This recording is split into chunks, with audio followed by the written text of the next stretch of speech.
Hello, Facebook friends. It's Carla, your online doctor, with today's Live in 5. Today is Friday, November 1st. It is 5 p.m. Okay, so this Saturday/Sunday, right, 2 a.m. Sunday morning, November 3rd, we fall back, right, and we end daylight savings time. The original intention for daylight savings time was created to save for energy savings by extending daylight hours, right? Research, though, is showing that not only does it not save us any money, it is contributing to ill health. It is making us sick. Hello, Slobodanka. Hello, Teresa. So the European Union has voted to end clock changes beginning in 2021. And some U.S. states and territories have abolished it already here in the United States. But most United States have not. Okay, most states in the United States still fall back and spring ahead. Okay, so what health effects does changing our clocks twice a year actually create? It doesn't sound like it should be much, right? 1 hour in the fall and 1 hour in the spring really shouldn't make a difference, but it does.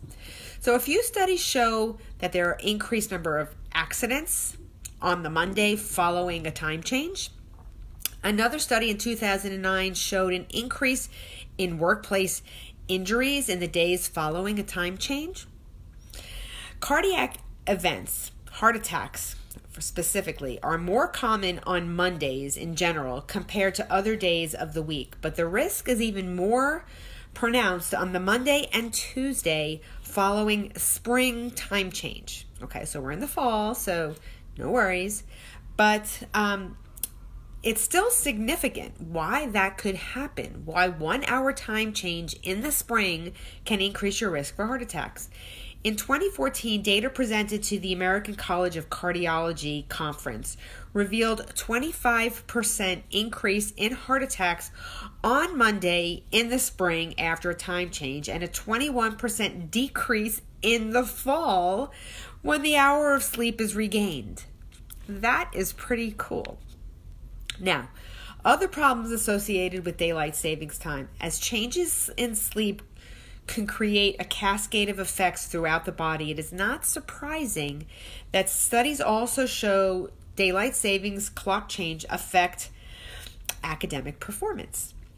Researchers compared SAT scores from Indiana, where only 15 of the state's 92 counties moved their clocks forward during the study period. Okay, so their SAT scores were 16% lower in the counties that changed the clocks. That is pretty impressive, if you ask me. Okay, so many studies on daylight savings time report higher rates of depression, cluster headaches, increase in infertility, increased cardiac arrhythmias, lower work and school productivity, and overall fatigue in the weeks following time changes, spring and fall. So why does all of this happen, right? With just 1 hour shift in the clock, we upset our circadian rhythm, not only in our brain, but in every cell in our body. So the question is, are we better staying in daylight savings time, like summertime where it's lighter in the afternoon or early evening, or standard time, which is the winter time, right, where it gets darker a little bit earlier? So a study was published in the journal called Frontiers in Physiology on this specific topic. It looked at this very question and determined that daylight savings time for 7 to 8 months per year is very disrupting to our body versus sun clock situation, but extending it to all others, to all year, would worsen the situation even further. Okay, so the proposed solution is to go back to standard time all the time, which will align our local clock time most closely with sun clock time and therefore closest to body clock time. So when all three times are in alignment, we have the most benefit to our health, to our bodies, and the least amount of disruption in our system. Okay, so staying at standard time, which is what we're going to be at once we change the clocks Sunday morning, staying there for good. Okay, so hopefully the United States is going to follow the European Union and do this pretty soon in the next coming years. But let's see, I've only known it my entire life. I'm sure most of you are in agreement, so it'll be a little different, right?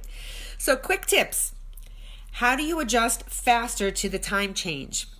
Okay, the fall back. So go to sleep 30 minutes earlier in the days before. So that means tonight, go to sleep 30 minutes earlier tonight and 30 minutes earlier tomorrow night than you normally would, to try and reset your internal clock to the proper time. Do this with your kids, do this with your pets if you walk the dog, that kind of stuff. Otherwise, they're going to be messed up. My daughter used to hate the time changes, or I should say I used to hate the time changes with her when she was a baby, because she didn't know the difference.